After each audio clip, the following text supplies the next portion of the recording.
에임랜드가 마치 이제 좀 미국을 싫어하는 것처럼 그 영혼이 내는 목소리에 철학 에세이 대회가 사실 그렇게 많지는 않아요. 네, 이분은 절대로 공산주의를 지지한 적이 없고 미처 스프링은 만들지 못했던 것 같아요. 일단은 굉장한 오해고요. 그래서 저도 모르게 지금 많이 들떴습니다. 들떠 보이시네요. 하이! 미국 애교남녀의 존입니다. 미국 애교남녀의 비입니다. 네, 잘 지내셨어요? 네, 잘 지내셨나요? 네, 바쁘게 지내고 있습니다. 네. 네. 비도요? 저도 너무너무 바쁩니다. 아, 그래요? 네. 아, 뭘 하시길래 바쁘세요? 아니 뭐 업무가 너무 많으니까. 네, 알겠습니다. 그렇다고 합니다. 저희가 오늘은 그 에임랜드 에세이 컴피티션 대해서 얘기할 건데요. 에임랜드 같은 경우도 존 락이랑 마찬가지로 이제 에임랜드라는 철학자의 이름을 따서 만든 대회예요. 그래서 이제 첫 번째로 저희 이제 존이 에임랜드라는 철학자에 대한 소개, 그리고 이 대회는 어떤 책을 읽고 에임랜드의 소설을 읽고 이제 쓰는 에세이 대회이다 보니까 그 소설에 대한 이야기도 해주실 거고요. 그리고 제가 이제 대회에 대한 개요, 제출 그 데드라인은 어떻게 되는지, 참여 조건은 어떻게 되는지 등에 대해서 설명드릴 예정이고, 또 오늘도 많은 분들이 기다리고 계시는 Q&A 3가지를 준비했으니까 재미있게 봐주세요. 에임랜드, 아인란드라고도 하고 아인란트라고도 하고 에임랜드라고도 하고 여러 가지 발음이 있는데요. 그냥 편하신 발음으로 하시면 될 것 같아요. 네. 네, 크게는 그건 중요하지 않은 것 같고, 이제 유명한 철학자였고요. 그 다음에 정치에 관해서도 나름 큰 목소리를 내신 분 중에 한 여성 철학자라고 보시면 될 것 같아요. 네, 1900년도 초에 지금의 러시아, 그때 이제 그 소련이죠, 소비에트 유니언, 거기서 이제 태어나셔가지고 1900년도 초에 이제 미국으로 망명을 하셨어요. 이분의 철학은 objectivism이라는 그런 이제 좀 거창한 이제 그런 term 안에서 이제 이해할 수 있는데요. 크게 이 objectivism을 이해하려면 3가지를 이제 이해하시면 될 것 같아요. 첫 번째, individuality. 네, 에임랜드의 큰 그 철학이죠. objectivism을 이해하기 위해서는요, 이 individuality 반드시 이해해야 되는데요. individuality 반대가 이제 collectivism이죠. 말 그대로 다수를 위한 게 아니고 개인을 위한 그런 삶을 살아라는 뜻인 것 같아요. 남한테 피해를 주는 게 아니고 나의 self-interest, 개인마다 갖고 태어난 그런 자기가 원하는 desire, 자기가 원하는 interest, wants, needs가 있잖아요. 그게 메인이 된 삶을 사는 어떻게 보면 하나의 방식이죠. 두 번째, objectivity. 이제 객관성이라고 보시면 될 것 같아요. 크게 reality, 현실이 내 주관성이 아니고 어디 내가 나의 생각, 나의 desire 이런 걸 떠나서 개별적인 존재, 개별적인 어떻게 보면 entity라고 이해를 하고, 그게 나랑 상관없이 내가 있던 없던 존재한다. 객관성을 띈다. 객관적으로 존재한다. 세 번째는요, ethical egoism. egoism은 selfishness의 또 다른 이제 어떻게 보면 동의어인데요. ego가 어떻게 보면 I잖아요. ego. 네. I. 그러니까 나죠. 나 자신. 도덕적으로 봤을 때 뭔가를 할 때 내가 다른 사람을 위해주고 아니면 내가 뭔가를 바른 일을 한다. 그런 도덕적인, 윤리적인 그런 잣대를 댄 과정에서도 내가 중심이 돼야 된다. 그래서 어떻게 보면은 altruism, 남한테 이렇게 크게 관대하고 이런 것보다는 어떻게 보면 self-interestness 아니면은 self-centeredness 이런 것들을 더 옹호한다고 보시면 될 것 같아요. 그래서 쉽게 말해서 에임랜드한테는 남한테 봉사하고 베풀고 이런 것들이 덕스러운 일이 아니라고 보시면 될 것 같아요. 오히려 반대로 남한테 도움을 주지도 않지만 그렇다고 해를 끼치는 것도 아니면서도 내가 원하는 내 삶을, 내가 중심이 된 삶을 열심히 살았을 때 그게 인생에서 가장 가치 있는 일이다. 가장 덕스러운 일이다. Virtuous life.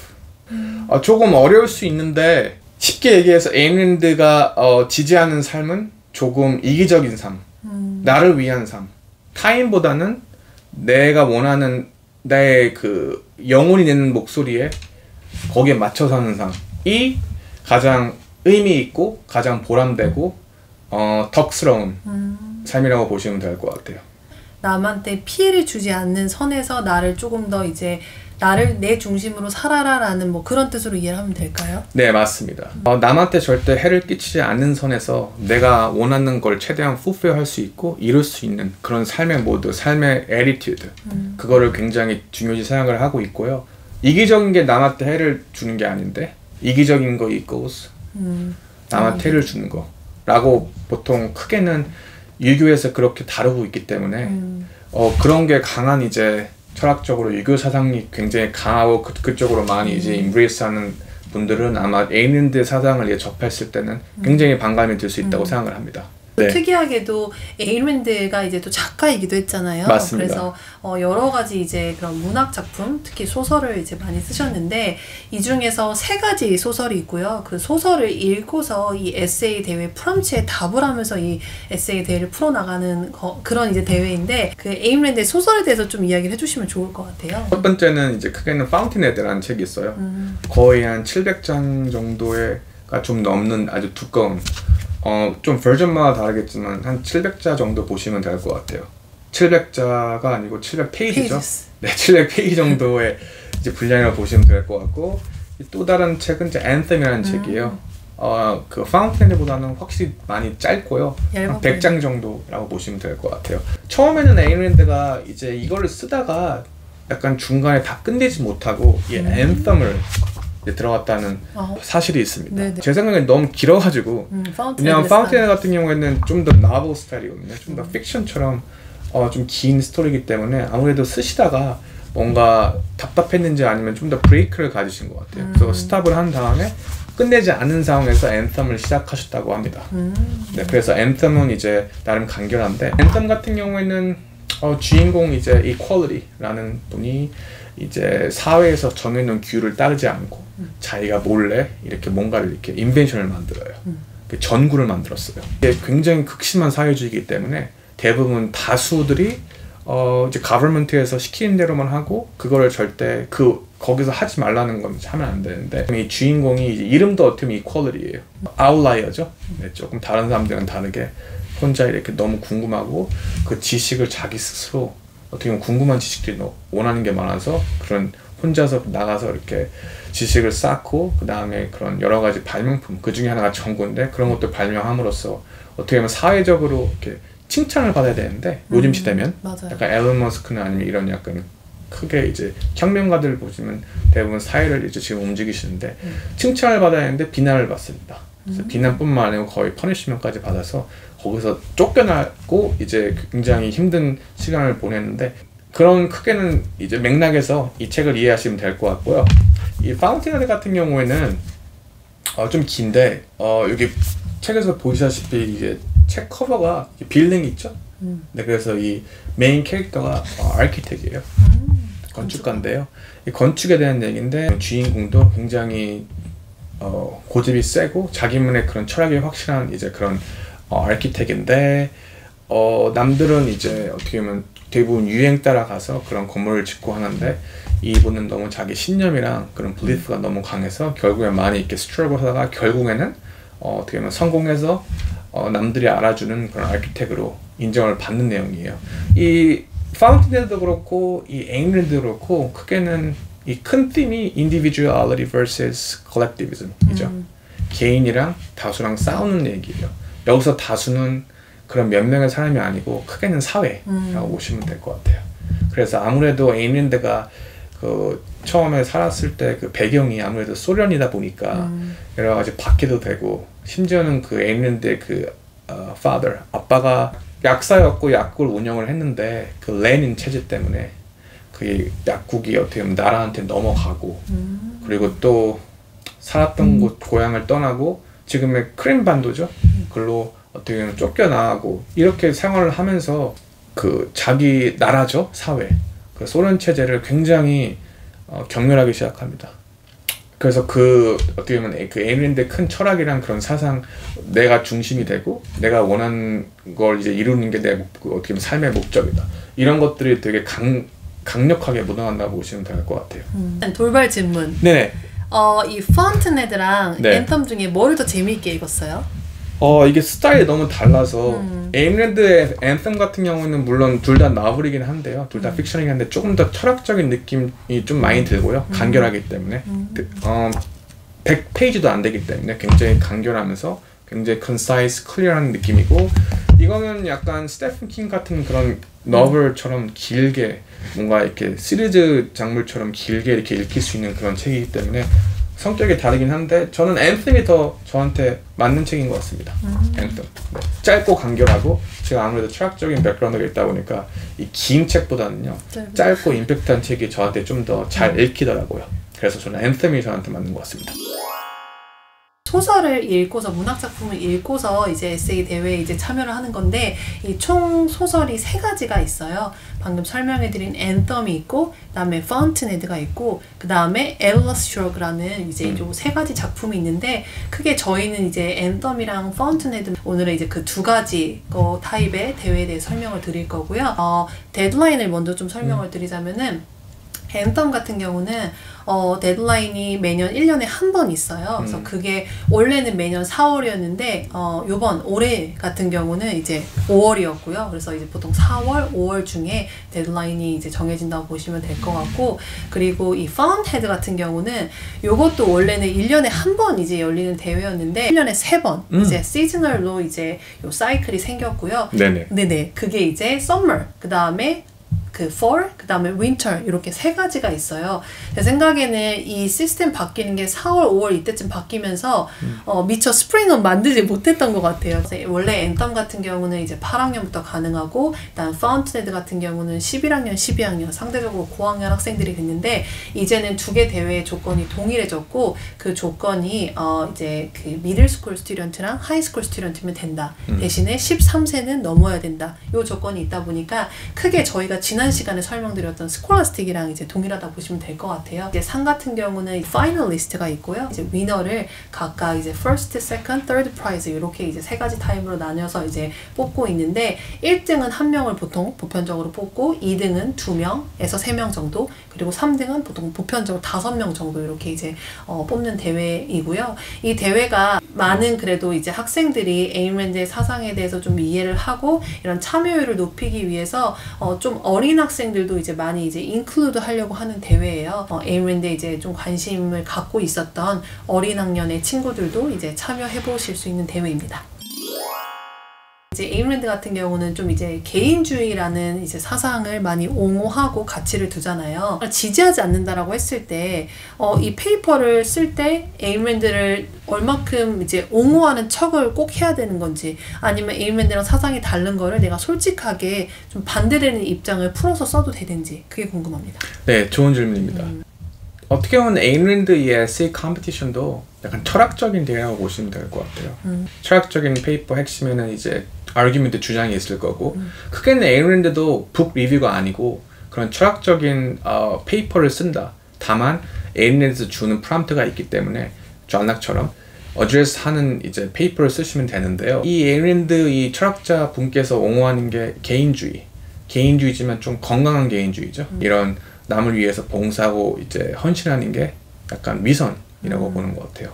결국에는 진정으로 하는 게 아니고 뭔가를 커버하기 위한 약간 수단으로서 그런 걸 좀 안 좋게 보시기 때문에 그리고 이분이 또 이제 그런 비종교, 그러니까 종교를 갖고 계시지 않으셨어요. 신을 믿지 않았기 때문에 조금 더 이제 그런 믿음이랑 faith랑 religion 같은 걸 좀 불신을 하시고 reason 이성적으로 생각할 수 있는 힘 이런 것들을 메인이 이제 옹호하셨기 때문에 에임랜드의 철학이랑 좀 맞지 않는 분이 반드시 계실 건데요. 일단 에임랜드의 그 에세이에 대해 관심을 가지시고 책을 읽어보시고 한번 이 프롬프트를 보시고 써보고 싶다라고 이제 마음을 정하셨으면 크게는 이분의 철학이랑 생각을 좀 더 이해하시려고 노력은 하셔야 될 것 같아요.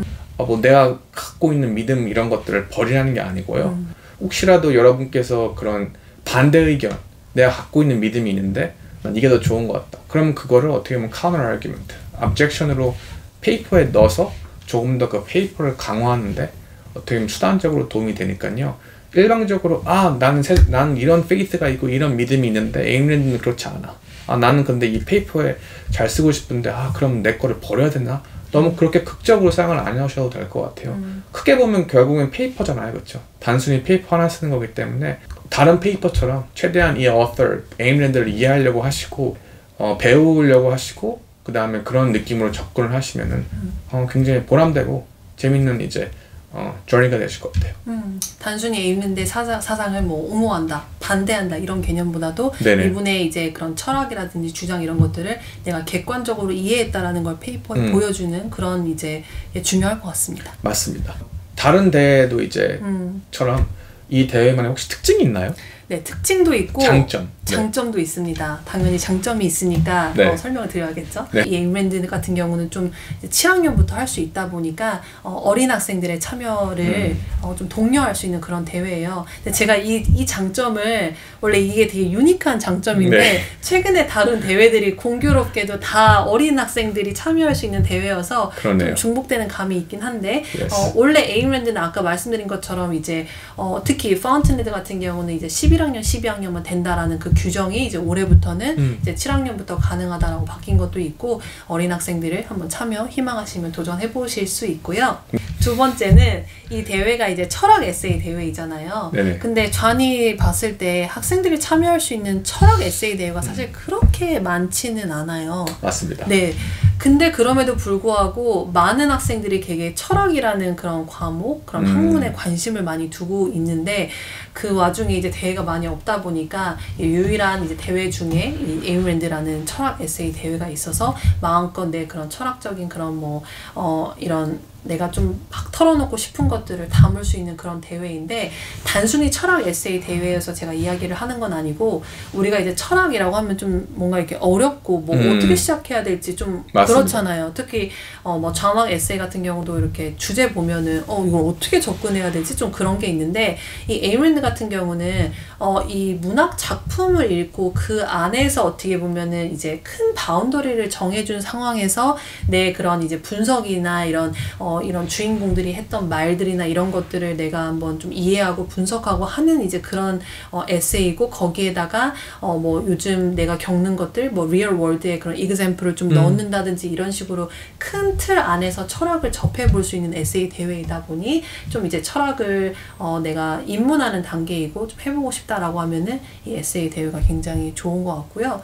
그리고 세 번째는 이거는 이런 매니아층이 있을 것 같긴 한데 좀 리서치가 좀 적다 보니까 네네. 거기서 이제 강점이 있을 것 같아요. 이건 철학 에세이의 타입이기도 한데 우리가 이 에임랜드 대회 준비할 때 레퍼런스 보통 몇 개 들어가죠? 그냥 이 메인 텍스트 하나만 쓰셔도 됩니다. 맞아. 간혹 가다가 한두 개 떠야 돼서 총 한 두세 개 정도 되는 경우도 있는데요. 예를 들면 파운틴헤드에 대회 나가신다면요. 이 메인만 레퍼런스가 그냥 하나만 쓰셔도 되고요. 맞습니다. 마찬가지로 앤썸도 그렇고 그냥 그 해당되는 그 메인 텍스트만 가지고 페이퍼를 써도 충분히 퀄리티 있는 글을 쓸 수 있습니다. 네, 그래서 리서치를 좋아하는 학생들 같은 경우는 많은 그런 이제 리서치 페이퍼를 읽고 소스를 인용하고 뭐 사용하고 이렇게 이제 하는 타입이 있는가 반면에 에임랜드 같은 경우는 이제 내가 이 책에 온전히 집중하고 에임랜드 사상에 좀 집중할 수 있다 보니까 이렇게 좀 너무 많은 것들 리서치 안 하는 거 좋아하시는 분들 있잖아요. 네. 그런 분들한테는 이 에임랜드라는 에세이가 좀 도전하기에 좋은 그런 이제 에세이 대회라고 생각합니다. 네. 이거는 많은 분들이 오해하는 거고 실제로 많이 질문을 받아봤던 사항이에요. 네네. 에임랜드가 마치 이제 좀 미국을 싫어하는 것처럼 보인다라고 생각을 이게 싫어한다라고 많은 분들이 이해를 하시더라고요. 그래서 네네. 이제 이런 미국을 싫어하는 사람이 쓴 책을 읽고 내가 이런 에세이 대회 프롬프트에 답을 했을 때 마치 나 학생으로서 나도 꼭 미국을 싫어하는 미국의 그런 어떤 뭐 정치적 그런 이념일 수도 있고 개인적인 그런 성향일 수도 있고 이런 걸 마치 싫어하는 사람처럼 보일 수가 있는데 대부분의 저희 학생들이 미국에 있거나 아니면 미국에 이제 대학을 준비한 학생인데 이게 좀 나아가서 입학사정관들이 봤을 때 내가 이 대회를 좀 잘해서 수상까지 갔을 때 좀 오히려 나를 이렇게 안 좋게 보지 않을까 네. 라고 이제 많이 생각보다 질문을 하시더라고요. 네네네. 그래서 이거에 대한 답변을 좀 시원하게 해주시면 좋을 것 같습니다. 네, 일단은 굉장한 오해고요. 전혀 사실에 기반되지 않은 오해라고 보시면 될 것 같아요. 에임랜드가 제가 앞서 설명한 것처럼 옹호하는 사상에서 봤을 때 크게는 개인주의, 남한테 해치지는 않지만 내가 어떻게 보면 원하는 삶, 그게 나이가 원하는 desire, wants, needs가 베이스된 삶을 사는 건데 그게 어떻게 un-American이에요? 그게 정확히 말하면 American way of life 아닐까요? 소위 말해서 미국 사람은 개인주의라고 하잖아요. 맞아요. 그러니까 단순히 그 에인랜드라는 그 철학자, 그 작가분께서 소련에서 태어나고 거기서 지내고 왔다는 이유만으로 이제 오명이죠. 맞죠. 공산주의처럼 이제 바라보는. 네, 이분은 절대로 공산주의를 지지한 적이 없고요. 그냥 공산주의 체제에서 태어나고 미국으로 망명을 와서 그때부터 쭉 미국에서 어떻게 보면 인브레이스하는 그런 value들, 철학을 늘 한결같이 컨시스트하게 지지하는 분이기 때문에 네, 좀 책을 읽어보시고 그 다음에 철학도 한번 좀 이해하시려고 노력하시면요. 그런 오해는 안 하실 것 같습니다. 굉장한 오해였군요. 네, 시원하게 답이 됐습니까? 네, 시원하게 이게 오해라는 걸 알았습니다. 네, 시원하게 네, 제가 이제 오해라고 말씀을 드렸고요. 일단은 저희가 조금 평소보다 길게 얘기를 했습니다. 아무래도 이제 철학적인 얘기가 맞아요. 나오게 되면 제가 아무래도 좀 말이 많아져요. 말이 아주 많더군요. 네, 에인랜드 같은 경우에는 또 제가 옹호하는 철학자 중에 한 명이고 크게는 이분이 그 크게 아이디어가 저의 가장 좋아하는 철학자죠. 니체의 그런 사상을 갖고 온 게 많기 때문에 실제로 이분의 그런 철학이 굉장히 heavily influenced by Friedrich Nietzsche. 그래서 그런 점에서 닮은 꼴도 있고 제가 좋아하는 공통점도 많이 보기 때문에 제가 할 말은 너무 많은데 여기까지만 하겠습니다. 네. 그래서 오늘 저희가 에인 랜드 에세이 컴피티션에 대해서 알아봤고요. 이제 존이 에인 랜드라는 철학자의 사상 그리고 그분이 누구인지에 대해 설명을 드렸고 그리고 이제 그 에세이를 풀어나가기 위해서 읽어야 되는 책에 대해서 소개를 드렸고요. 그리고 이 대회 제출일이라든지 참여 조건이라든지 개요 알아봤고 그리고 아주 재미있는 Q&A 3가지 잘 다뤄보았습니다.